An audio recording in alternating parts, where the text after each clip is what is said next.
Oh boy. So, hey everyone.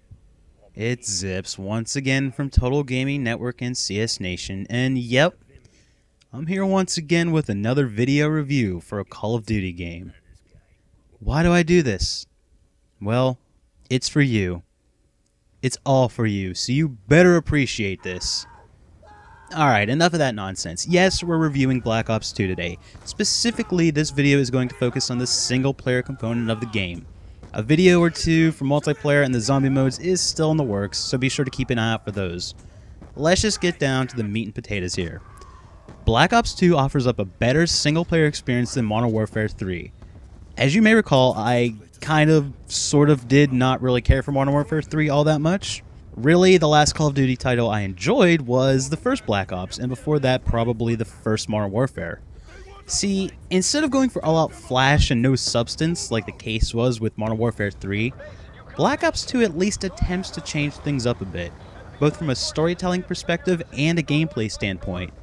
Returning from the first Black Ops are the time-traveling story elements. You do skip around in time, but not to the huge degree that it was in the first game. Yet again, you get to be well acquainted with Alex Mason and his son, David Mason.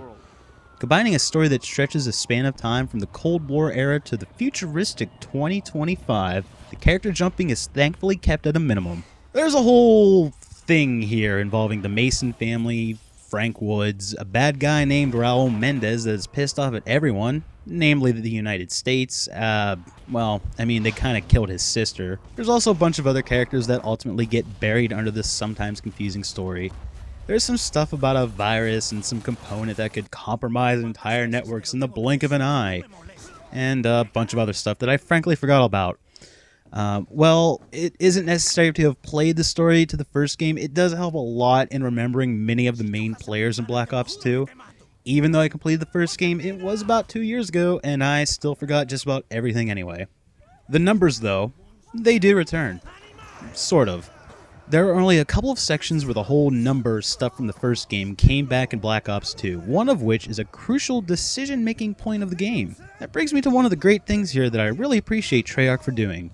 They've introduced a mechanic into the game that lets you decide how certain situations will play out, and yes, these choices do have an impact on the game's multiple endings. I know, right? A Call of Duty game with choices and multiple endings? Really, huge props to Treyarch for this one here. The decision-making moments in the game aren't always punctuated by on-screen selections, but some are. Others are more cleverly hidden, and you won't really realize the impact they have until the end of the game. Honestly, it's a good mechanic to get players interested in going back through the game for at least a second try to see what the other paths or options have in store. They're not hugely divergent paths, but it's enough that I'm interested in seeing how the other choices do play out. The ending also has a connection to some optional missions that are simply called Strike Force missions. It's Treyarch's horrible attempt at bringing in a bit of real-time strategy gameplay into the FPS genre. The missions aren't bad per se, but the AI is just so horribly inept that you will soon give up on issuing orders from an overhead perspective, and instead take matters into your own hands on the ground. Success in these missions does provide critical story tie-ins to the main story in Black Ops 2. You can, if you want, refuse to do them or even fail them and drastically change how the story pans out. Yeah, but how does the game play? Well, it's a Call of Duty game at heart.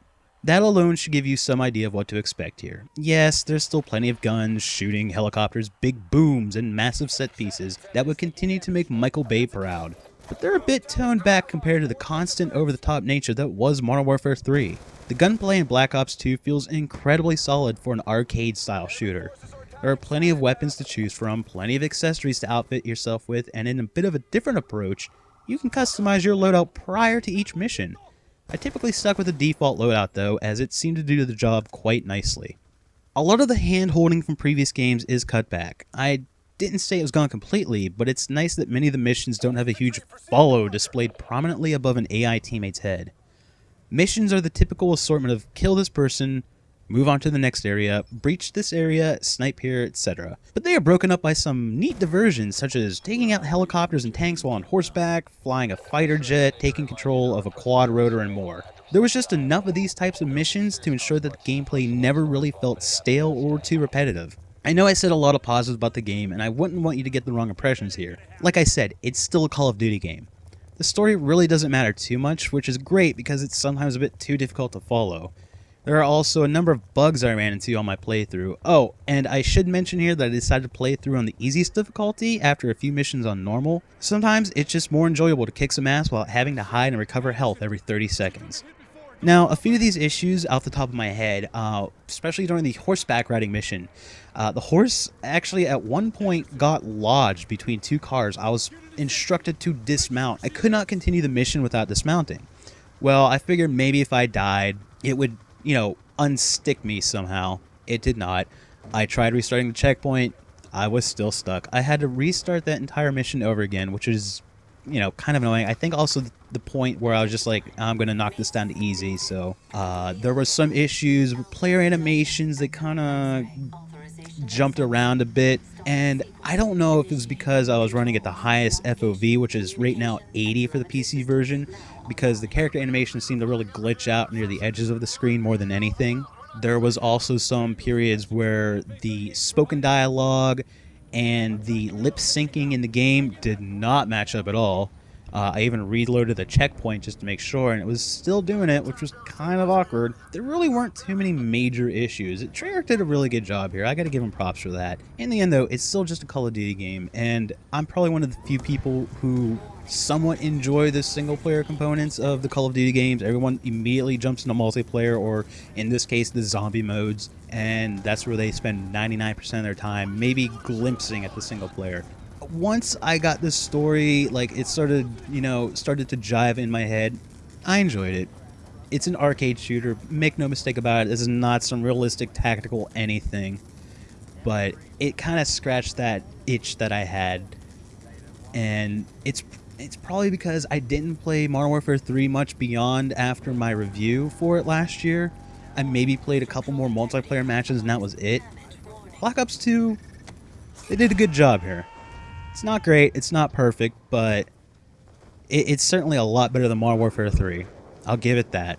Oh, also, I should probably mention, there's a little something after the credits in Black Ops 2 that, yeah, it's more of the what the fuck than, oh, kind of deals.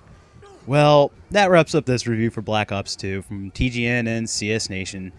As always, this has been Zips, and stay tuned for our multiplayer and zombies review coming up, whenever. It's a holiday, so sometime this week, hopefully.